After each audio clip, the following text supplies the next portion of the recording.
শেখ হাসিনাকে ভারতে রেখে নির্বাচন পেছানো হলে দেশে সংকট তৈরির আশঙ্কা করছেন বিএনপি মহাসচিব মির্জা ফখরুল ইসলাম আলমগীর। সকালে গুলশানে বিএনপি চেয়ারপারসনের কার্যালয়ে তিনি বলেন, প্রধান উপদেষ্টার চীন সফর ইতিবাচক। নিজেদের স্বার্থেই চীন, ভারত, পাকিস্তান ও মিয়ানমারের মতো দেশগুলোর সঙ্গে সুসম্পর্ক রাখতে হবে। ভূ রাজনৈতিক কারণেই প্রতিবেশী সহ সব দেশের সঙ্গে ভালো সম্পর্ক থাকা উচিত। তিনি বলেন, চীন, ভারত, যুক্তরাষ্ট্রের আগ্রহ রয়েছে বাংলাদেশের প্রতি, যা কাজে লাগানো উচিত। তিনি বলেন, উদারপন্থী দলগুলো জাতীয় রাজনীতিতে সুযোগ কম পেলে জঙ্গিবাদ উত্থানের শঙ্কা থেকে যায়।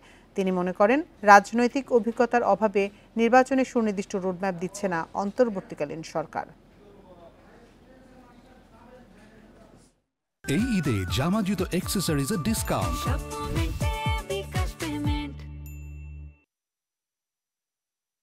প্রেসিডেন্টের সঙ্গে দেখা হয়েছে, যেটা খুব রেয়ার অকেশনস আর কি, এবং সেখানে কিছু আলোচনা হয়েছে নিঃসন্দেহে, যেটা পজিটিভ হবে বলে আমার মনে হয়।